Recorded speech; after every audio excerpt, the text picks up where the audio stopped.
YouTube, Google का भी सहारा लिए थे, जिसमें से बहुत सारे चैनल्स में बहुत अच्छे पढ़ाए थे। जैसे आपका चैनल सुपर कंसेप्ट क्लासेस, उससे भी मैंने बहुत सारा उसमें हेल्प मिला है, जैसे मॉडल सेट्स पढ़ने में PYQs। तो यूट्यूब पढ़ने के लिए बहुत अच्छा प्लेटफॉर्म है। तो एग्ज़ाम से लगभग 1 महीना पहले हम लोग सारे फ्रेंड्स अपने पढ़ाई का जो था उसमें से डिस्ट्रैक्ट हो गए थे, जिस टाइम पे बहुत ज़्यादा इंजॉय का एग्ज़ाम बहुत करीब था और हम लोग पढ़ाई को सीरियस नहीं लेते थे।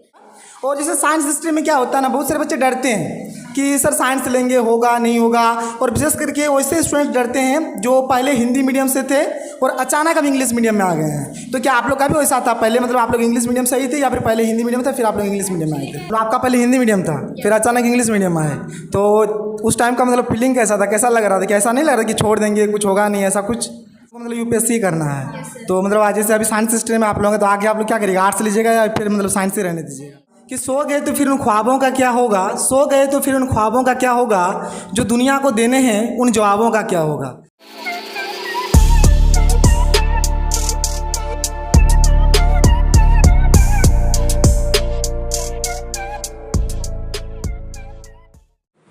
जब आंखों में अरमान लिया, मंजिल को अपना मान लिया, फिर मुश्किल किया और आसान किया, बस ठान लिया तो ठान लिया।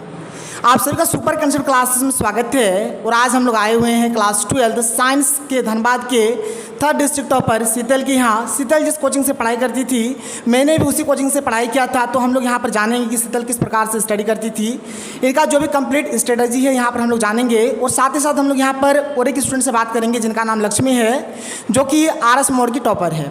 तो शीतल, सबसे पहले आप अपने बारे में थोड़ा सा बताइए। मेरा नाम शीतल कुमारी साव है। मैं 92 टन गोविंदपुर से बिलोंग करती हूँ। मेरे पापा का नाम अर्जुन साव, जो कि एक साधारण से बिजनेसमैन है। और मेरी मम्मी का नाम नमिता देवी, जो कि एक सिंपली हाउसवाइफ है, जो पहले आंगनबाड़ी केंद्र में सहायिका का काम करती थी।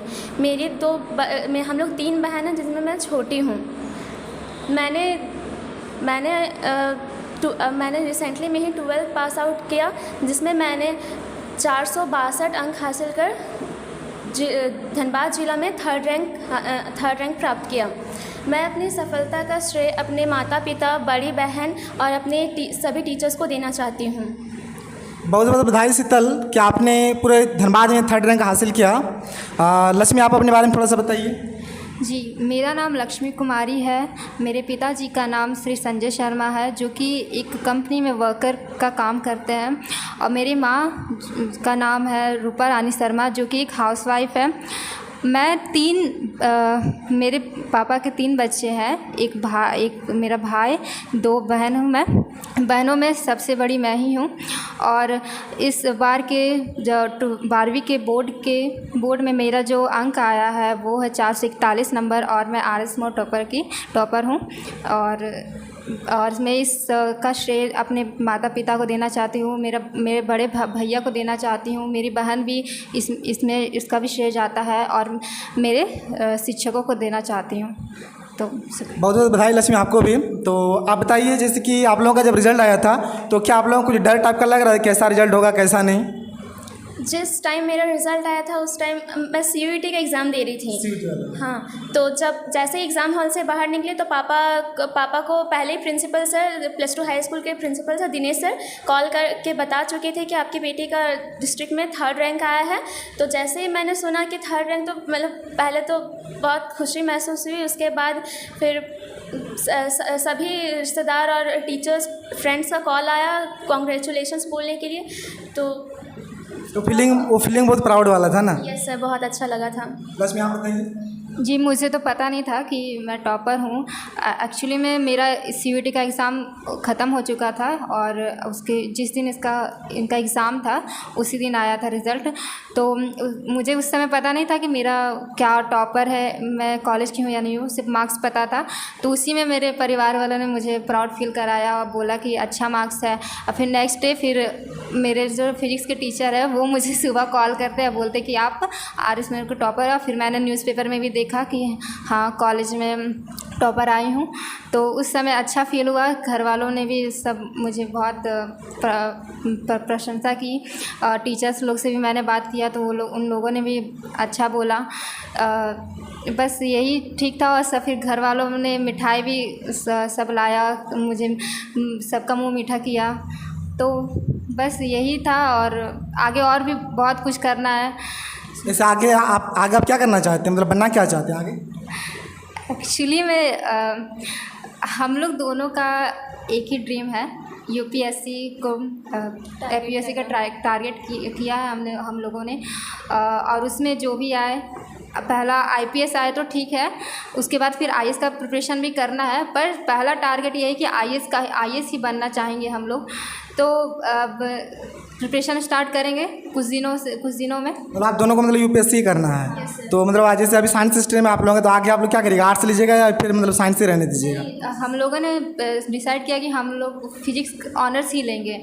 और फिजिक्स ऑनर्स क्योंकि हम लोगों को फिजिक्स बहुत ज़्यादा अच्छा लगता है, तो हम चाहते हैं कि फिजिक्स के साथ साथ यूपीएससी का प्रिपरेशन करें। फिजिक्स का जो नॉलेज है वो हमें मिले।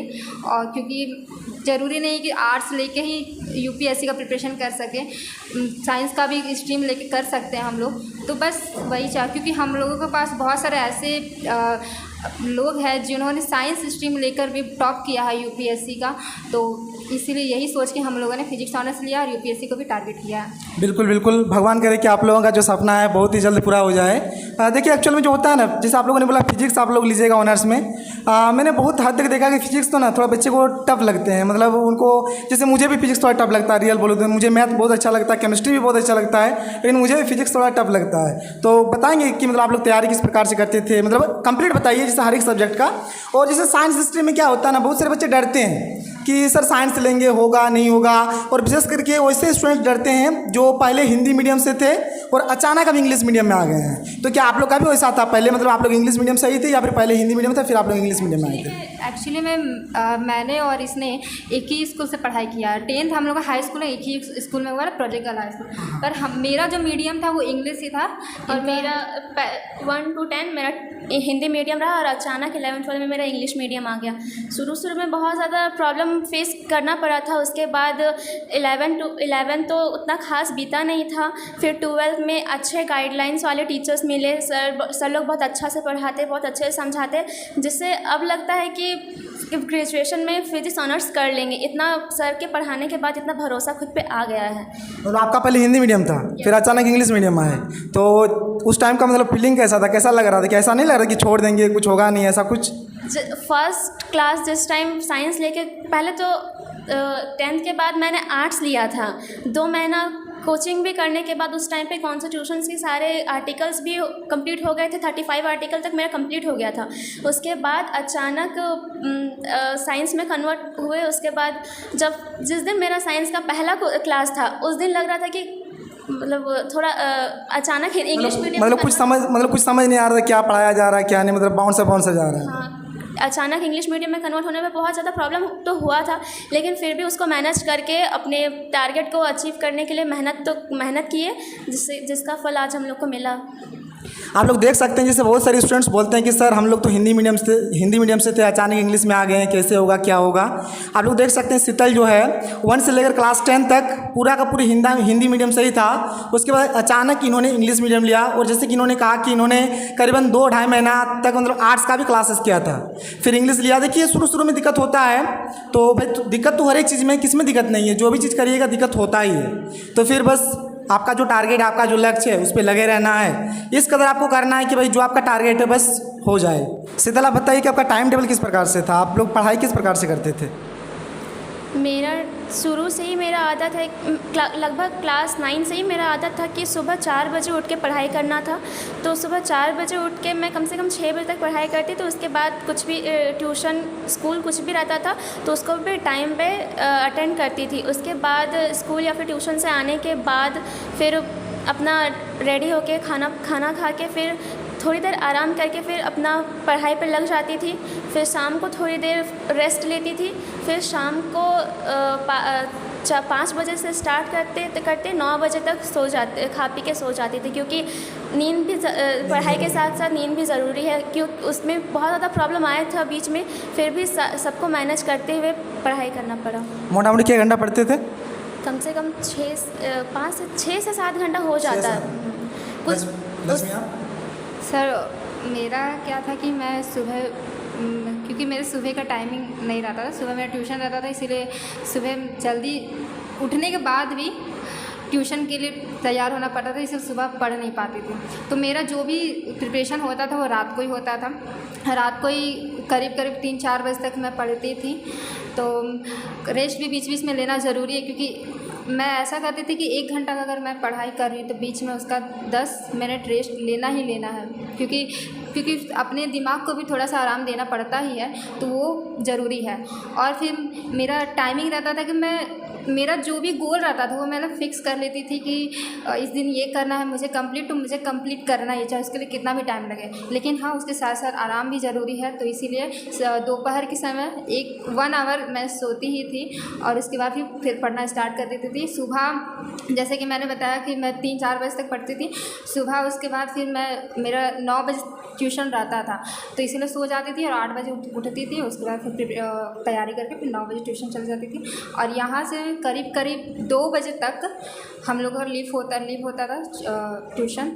तो घर आने के बाद थोड़ा खाना ये सब खा के आराम करती थी, और फिर उसके बाद से लगभग 5 बजे से फिर बैठ जाती थी पढ़ने के लिए। और बीच बीच में फिर डिनर भी होता था, डिनर के लिए भी छुट्टी टाइम लेती थी। और उसके बाद फिर बीच बीच में रेस्ट भी लेती थी, क्योंकि पढ़ाई के साथ साथ रेस्ट लेना ज़रूरी है। क्योंकि अगर आप पढ़ते रहिएगा तो आपको दिमाग को रेस्ट नहीं मिलेगा, और जो आप पढ़ भी रहे हैं वो भी फोकस पे नहीं आ पाएगा। तो इसीलिए ये भी ज़रूरी है कि आप पढ़ने के साथ साथ अपने आप को रेस्ट दें, और जो पढ़ रहे हैं उसको दिमाग में डालें। ये नहीं कि कई बच्चे होते हैं कि जो पढ़ रहे हैं लेकिन उनका दिमाग कहीं और रहता है, इसीलिए सिर्फ दिखाते हैं कि हम पढ़ रहे हैं, पर ऐसा होता नहीं है। तो इसीलिए ये ज़रूरी है कि कई बच्चे, आजकल तो सबको ही पता है इंस्टाग्राम, व्हाट्सएप ये सब चलता ही है, तो कई बच्चे होते हैं कि सिर्फ पढ़ते हैं लेकिन उनका दिमाग मोबाइल पे ही रहता है। तो ये नहीं रहना चाहिए। मोबाइल का टाइम अलग अपना फिक्स कर लीजिए कि इस टाइम मुझे मोबाइल चलाना है, और पढ़ाई के टाइम पे सिर्फ पढ़ाई। तो ऐसा आप लोग शॉर्ट सीरीज देखते थे क्या? शॉर्ट्स में जैसे यूट्यूब में होता है ना कि आप जो देखते हैं वही आते रहता है, तो शॉर्ट्स में मैं देखती थी। जैसे अभी मैंने बताया मेरा यूपीएससी टारगेट है, तो जो भी आईएएस का इंटरव्यू वगैरह ये सब शॉर्ट्स में आता था।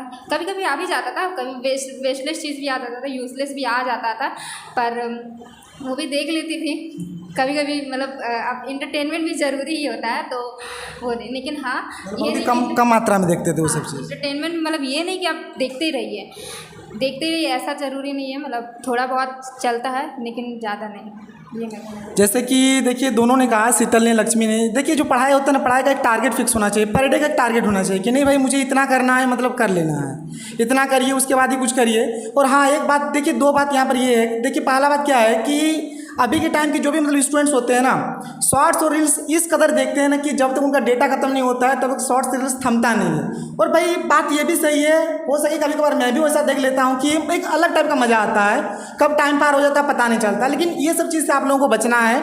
जैसे कि अभी लक्ष्मी ने कहा कि इन लोगों को यूपीएससी का तैयारी करना है, तो यूपीएससी का बहुत सारा शॉर्ट्स आता है, ऐसा मोटिवेशन वाला मतलब आता है ना स्पीच, जिससे मतलब अलग टाइप का मोटिवेशन मिलता है। तो आप लोग वो सब चीज़ देख सकते हैं, लेकिन ये सब का कम से कम यूज़ करिए। और आप लोग यूट्यूब वगैरह से भी तैयारी किए थे?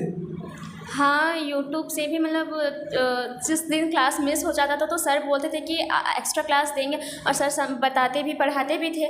लेकिन कभी कभी अगर कुछ समझ ना आए तो उस टाइम यूट्यूब का इंटरनेट तो आजकल सब लोग के लिए हेल्पफुल है, तो उसी तरह यूट्यूब, गूगल का भी सहारा लिए थे, जिसमें से बहुत सारे चैनल्स में बहुत अच्छे पढ़ाए थे। जैसे आपका चैनल सुपर कंसेप्ट क्लासेस, उससे भी मैंने बहुत सारा उसमें हेल्प मिला है, जैसे मॉडल सेट्स पढ़ने में, PYQs। तो यूट्यूब पढ़ने के लिए बहुत अच्छा प्लेटफॉर्म है। और जो बताया था मैंने, लेटर, रिपोर्ट, नोटिस, वो सब का ट्रिक वगैरह देखे थे? यस सर, वो सब देखते थे। आप लक्ष्मी? जी, यूट्यूब का मैं ज़्यादा यूट्यूब का यूज़ नहीं करती थी, ठीक है। मतलब मेरा जब भी क्लास मिस हो जाता था तो मैं नेक्स्ट डे पूछ लेती थी सर से, अगर मेरा डाउट रहा, और वरना नहीं तो मैं बुक से ही पढ़ती थी। बहुत कम ही रहा कि मैं यूट्यूब से देखती थी। जैसे कि इंग्लिश का जब सब्जेक्ट के लिए मैंने यूट्यूब का लिया था हेल्प, आपका जो वीडियोस वगैरह मैंने देखा है जो कि बहुत हेल्पफुल भी रहा, और उसके लिए सर आपको थैंक यू। आपने बहुत बढ़िया काम किया जो बहुत हेल्पफुल रहा हम लोगों के लिए, तो उसके लिए मैंने देखा है बस। और बाकी मेरा फिजिक्स, केमिस्ट्री, मैथ्स के लिए ज़्यादातर मैंने नहीं देखा है, थोड़ा बहुत ही देखा है मैंने। मैथ्स के लिए तो बिल्कुल भी नहीं देखा कि मैथ्स ऐसा चीज़ है कि आप खुद से भी कर सकते हो। तो फिजिक्स में कभी कभी मिस क्लास हो भी जाता था, तो सर लोग बहुत हेल्प कर देते थे कि देखने का ज़रूरत नहीं पड़ता था उतना, बहुत ज़्यादा ही कम देखना पड़ा। जैसे कि मान लीजिए कि हम लोग का तो एग्ज़ाम के लिए सर हम लोग को 1 मंथ तो लीव दे ही दिए थे, उतना नहीं दिए था पर थोड़ा लीव दे दिए। मतलब घर में हम लोग को सेल्फ स्टडी 15 दिन पहले हम लोग को लीव मिल चुका था। सेल्फ स्टडी हम लोग करने के लिए बोला गया था। तो उसमें अगर हम लोगों को थोड़ा जानना है, मतलब थोड़ा कुछ डाउट हो रहा है, तब मैंने यूट्यूब का सहारा लिया था। बाकी उसके पहले क्लास 12 पूरा होल क्लास 12 में नहीं लिया था कभी भी मतलब नहीं कह सकते, पर थोड़ा बहुत ज़्यादा नहीं लिया था। जैसे हमारे चैनल के बारे में आप लोगों को पता कैसे चला था? वो वैसे पता तो सब लोग से थोड़ा बहुत बताए थे, मतलब आप लोग जैसे पॉपुलर हुए थे वैसे वैसे अपने आप यूट्यूब में फर्स्ट स्क्रीन में ही आप आता था वीडियोस, उसमें ही देखते देखते पता चला कि आप लोग झारखंड के और जैक बोर्ड पे ज़्यादा जोर दे के प्रिपरेशन करवाते हैं। तो उस टाइम वीडियो जब चैनल सब्सक्राइब किए तो उसके बाद जो हेल्पफुल वीडियोज़ है जैसे इंग्लिश, इकोनॉमिक्स, लगभग सारे टॉपिक्स के वीडियोज़ आते थे, तो जो हेल्पफुल होता था, जिसमें डाउट हो रहा था वो ज़रूर देखते थे। जैसे 11th में भी देखे थे या फिर 12th?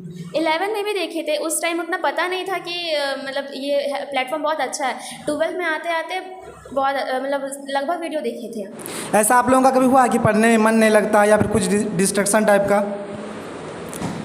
ऐसे कभी कभी होता था कि पढ़ने में मन नहीं लगता था, तो उस टाइम पे जिस टाइम पढ़ने में मन ना लगे उस टाइम मत पढ़िए और थोड़ा सा रेस्ट ले लीजिए, बाहर घूमिए, अपने फैमिली मेम्बर से बात कीजिए, क्योंकि फैमिली मेम्बर से बात करके अपना मन हल्का करना भी बहुत बड़ा एक दवा होता है। उसके बाद जब आपको रिलीफ फील हो, उसके बाद अपने फेवरेट टॉपिक को पढ़ाई कीजिए जिससे आपको पढ़ाई में और इंटरेस्ट आए।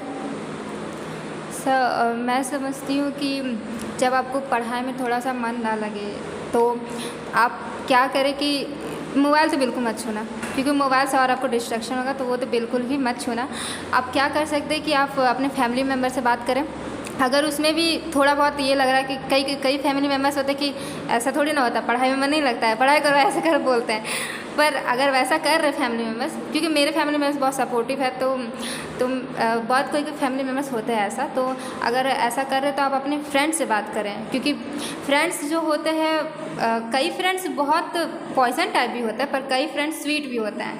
तो जो स्वीट फ्रेंड आपको लगते हैं उनसे आपको बात करना चाहिए, क्योंकि वो आपको मोटिवेट करेंगे। जैसे शीतल, मैं कभी मोटिवेशन खो जाता था तो मैं इससे बात करती थी, तो इसीलिए मैं और अगर आपके फ्रेंड्स बिजी हैं तो टीचर्स जो ऐसे हैं जो टीचर्स आपको हमेशा ही टाइम देंगे, तो टीचर से आप अपने बात करें, सर को बताइए अपना प्रॉब्लम कि क्या हुआ क्या नहीं हुआ। और इंसान है तो मोटिवेशन खो ही जाता है, कभी कभी तो खो ही जाता है, तो ऐसा में कोई डरने की बात नहीं है। हम सभी टॉपर्स, जितने भी टॉपर्स हुए, अपना मोटिवेशन खोते ही है, तो अपने आप को थोड़ा सा सेल्फ मोटिवेट भी करने की कोशिश करें। ज़रूरी नहीं कि हर बार दूसरों का सहारा लिया जाए, तो सेल्फ मोटिवेट भी करने का करें। आप सोचिए, मैं क्या करती थी जब मैं मोटिवेशन खो जाती थी, तो पहला बात तो मैं एक दिन के लिए तो खो जाती थी, तो मैं सोचती थी कि चलो रहने दो, लेकिन जब ज़्यादा दिन हो जाता था तो मैं क्या करती थी कि पेज में अपना जो भी ड्रीम है वो मैं लिखती थी और मैं सोचती थी कि मुझे क्या करना है, तब थोड़ा सा मोटिवेशन आता था धीरे धीरे और फिर ट्रैक पे आ जाता था। तो मैं सबसे अच्छा समझती कि आप एक डायरी या फिर कुछ बना लें, उसमें अगर आप जब भी मोटिवेशन अपना खोते हैं तो आप उस डायरी पे जो लिखे हैं आप, जो अच्छी बात है, जो कि आप करना चाहते हैं, जो किस लिए आप पढ़ रहे हैं, वो आप पढ़ेंगे तो आपको थोड़ा मोटिवेशन आएगा। देखिए लक्ष्मी ने एक बहुत बड़ी बात कही है और बात सही भी है। जब भी डिमोटिवेशन फील हो ना, तो पहला बात तो मोबाइल यूज़ बहुत ही कम ही मात्रा में करना चाहिए, क्योंकि मोबाइल और डिमोटिवेट कर देता है। आपका जो टारगेट है, आपका जो ड्रीम है, उसको लिखिए, आप उसके बारे में सोचिए, आप उसमें इस कदर खो जाइए ना, आपको जैसे लगेगा कि नहीं दुनिया में कुछ है ही नहीं, बस मेरा ड्रीम ही है और कुछ नहीं है। तो ऐसे कभी भी आप लोग डिमोटिवेट फील नहीं करिएगा। और देखिए होता है, सबसे डिमोटिवेशन होता है, ऐसा नहीं है, हम लोग इंसान हैं, मोटिवेशन डिमोटिवेशन, मोटिवेशन डिमोटिवेशन, ये अल्टरनेट चलता रहता है। आप लोग बताइए कि आप लोगों को कभी मतलब घर से डांट वगैरह सुनने को मिला कि पढ़ नहीं रही है, पढ़ो तुम लोग, कुछ ऐसा? बीच बीच में जब डिस्ट्रैक्ट हो जाते थे तो मेरी दीदी, मम्मी, पापा मतलब कभी बोलते थे कि अब तुम्हारे पे पढ़ाई पे मन नहीं लग रहा है, देख रहे हैं कुछ दिन से नोटिस कर रहे हैं। तो उस टाइम मतलब मेरे मन में मेरे फैमिली को लेकर हमेशा से एक डर बना रहा है। तो जब भी दीदी बोलती थी कि तुम्हारा पढ़ाई पे मन नहीं लग रहा है, तो मैं अपने ही सुधर जाती थी कि दोबारा डांट खाने की नौबत ना आए। तो ऐसा तो कोई इंसान है ही नहीं कि जिसको आज तक डिस्ट्रैक्शन ना हुआ हो। तो डिस्ट्रैक्शन सबको होता है, तो उससे बाहर निकलने के भी रास्ते हैं, क्योंकि ऐसा कोई भी क्वेश्चन नहीं है जिसका प्रॉब्लम नहीं जिसका सॉल्यूशन नहीं है, सबका सॉल्यूशन है। तो अपने डिस्ट्रैक्शन का भी कोई ना कोई सॉल्यूशन होगा, उस सॉल्यूशन को ढूंढिए। दस में आपको डांट मिला है? सर देखिए, डांट तो सभी को मिलता है, सभी स्टूडेंट के लिए डांट जरूरी भी है। और पढ़ाई से रिलेटेड? हाँ सर, वही मतलब पढ़ाई से रिलेटेड ही डांट बहुत ज़रूरी है, क्योंकि डिस्ट्रैक्शन होता है, डिस्ट्रैक्शन में आप कई डिस्ट्रैक्ट भी हो जाते हैं, तो उसके लिए डांट ज़रूरी है। फैमिली मेम्बर्स या फिर फ्रेंड्स भी बहुत कोई डांटते हैं, टीचर्स का डांट बहुत ज़रूरी है। तो मैं समझती कि डांट ऐसा मतलब हमेशा ये नहीं कि हमेशा आप डांटते ही रहो, ऐसा नहीं कि पूरा मतलब कुछ कर रहा है तो आप डांट, ऐसा नहीं, ज़्यादा हो रहा है तब आप डांटो, क्योंकि डांट भी एक मतलब एक मेडिसिन की तरह ही काम करता है, क्योंकि डांट आपको उस ट्रैक पे ला रहा है, तो डांट नहीं मेडिसिन होगा। तो डांट बहुत बार मिला भी है, 10th में भी जब मैंने प्रिपरेशन किया 10th में मिला है, क्योंकि कई बार होता है कि कभी कार्ड्स बनाने लगती थी मैं, कभी ऐसे मतलब यूजलेस काम करने लगती थी, तो इसीलिए उसमें डांट मिला है। 12th में तो मैं मतलब अपनी फैमिली से थोड़ा अलग ही रहती थी, क्योंकि होता है नहीं, फैमिली से थोड़ा दूर रह के पढ़ना पड़ेगा ही, तो मैं अपने अलग कमरे में जाके पढ़ती थी। तो 12th में कम ही डांट मिला है, पर मिला है, 1-2 बार मिला ही है। तो बस ऐसा ही, ये भी एक मेडिसिन है, दवाई है, डांट मिलना जरूरी है। कुछ दिन पहले मतलब एग्ज़ाम से लगभग 1 महीना पहले हम लोग सारे फ्रेंड्स अपने पढ़ाई का जो था उसमें से डिस्ट्रैक्ट हो गए थे, जिस टाइम पे मतलब बहुत ज़्यादा मतलब एंजॉय का एग्ज़ाम बहुत करीब था और हम लोग पढ़ाई को सीरियस नहीं लेते थे। तब हम लोग के फिज़िक्स टीचर प्रवीण सर एक दिन शाम को कॉल किए और मतलब बताए कि तुम्हारा एम क्या है, तुम अपने एम को फॉलो नहीं कर रही हो, तुम अपने एम से डिस्ट्रैक्ट हो रही हो। तो अपने आगे के फ्यूचर को देखो और उसके अकॉर्डिंग ही अपने टारगेट बनाओ और उसके अकॉर्डिंग ही पढ़ाई करो। तो पेरेंट्स, टीचर, बड़ी दीदी, इन सबका डांट मेडिसिन की तरह काम करता है। तो कभी भी टीचर्स के डांट से घबराना या फिर डरना नहीं है कि टीचर खड़ूस है, ना ही ईगो में लेना चाहिए, क्योंकि कई बच्चे होते हैं कि डांट देते हैं तो छोड़ देते हैं, ईगो में ले लेते हैं, तो वैसा कभी नहीं करना चाहिए, क्योंकि उनसे ज़्यादा फुलिश मूर्ख होता ही कोई नहीं होता है। कभी ऐसा नहीं हुआ कि बाहर से ताना मिल गया कि क्या कर रहा क्या नहीं, फिर एक मोटिवेशन मिला कि नहीं भाई चलो करना है कुछ? टॉन्ट मारना मतलब रिलेटिव्स का एक वो काम ही होता है, वो एंटरटेनमेंट का काम होता है टॉन्ट मारना, तो उससे डरना नहीं चाहिए, क्योंकि टॉन्ट मारने वाले हज़ारों मिलेंगे पर आपका साथ देने वाला बहुत कम मिलेगा, और साथ देने वालों को ही आपको पकड़ के रखना है और उन्हीं से बात करना है, उन्हीं से मोटिवेट करने वाले भी बहुत कम मिलते हैं, जो कि आपके टीचर्स, आपके पेरेंट्स में ही होते हैं। तो उनसे डरिए मत, उनसे अपनी सारी बातें शेयर कीजिए और अच्छे से मन लगा के पढ़ाई कीजिए। देखिए, ताना मारने वाले मिलते हैं, इसके लिए मैं एक शायरी बोलना चाहूँगा कि सो गए तो फिर उन ख्वाबों का क्या होगा, सो गए तो फिर उन ख्वाबों का क्या होगा, जो दुनिया को देने हैं उन जवाबों का क्या होगा। तो अगर आपको दुनिया को जवाब देना है ना, तो आप सो के कुछ नहीं कर सकते, आपको जागना पड़ेगा।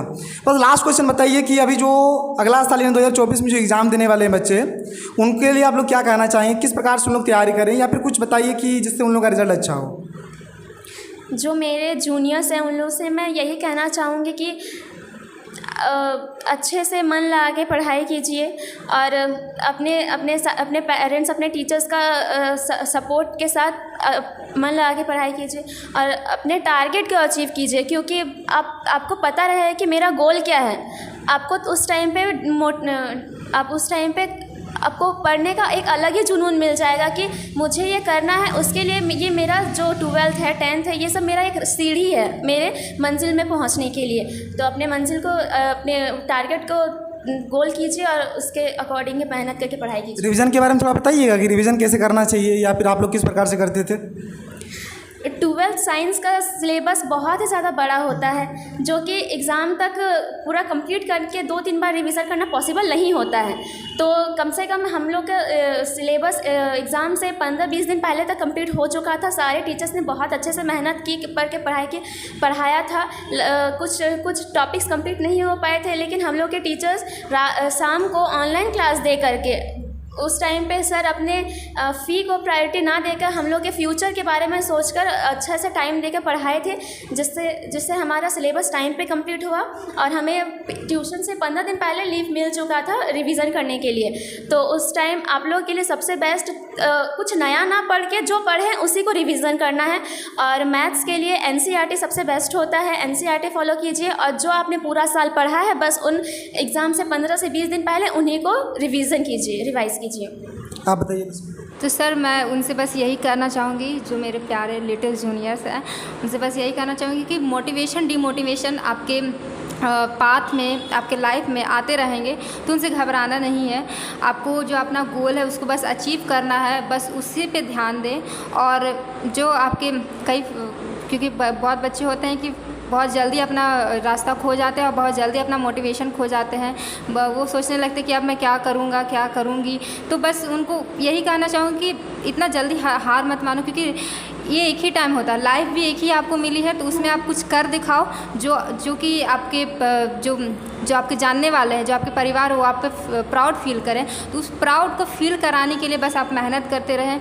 और जब आप सोचेंगे, जब आप एक इमेजिनेशन भी लाएंगे अपने मन में कि जब मैं ऐसा कर लूँगी या कर लूँगा तो क्या मेरे परिवार कितने खुश होंगे, कितना प्राउड फील करेंगे, बस उस इमेजिनेशन को अपने ध्यान में रखते हुए मेहनत करेंगे तो आपको बहुत अच्छा भी लगेगा और आप मन लगा के भी करेंगे।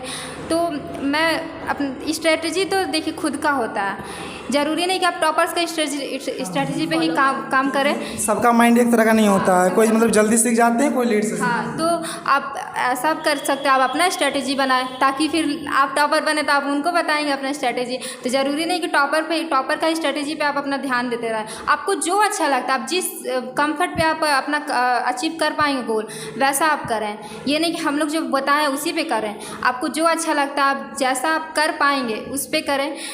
तो बस यही कहूँगी कि अपना मेहनत करते रहें। मेहनत करने वालों की कभी हार नहीं होती, इसीलिए मेहनत करते रहें। देखिए अभी तो हम लोग आए, हम लोगों ने लक्ष्मी और शीतल से मिला। एक्चुअल में इन दोनों ने हमारे ही चैनल से पढ़ा था, बहुत ही अच्छा लगा मिलकर। क्योंकि एक होता है ना, बहुत सारे बच्चे जब कुछ हासिल कर लेते हैं ना, शिक्षा को भूल जाते हैं। और एक्चुअल में शिक्षा को ज़िंदगी में कभी नहीं भूलना चाहिए, चाहे आप उससे कुछ भी सीखे है ना, चाहे वो 1 क्लास का कोई आपका शिक्षक हो या 2 क्लास का हो, लेकिन शिक्षा को कभी नहीं भूलना चाहिए।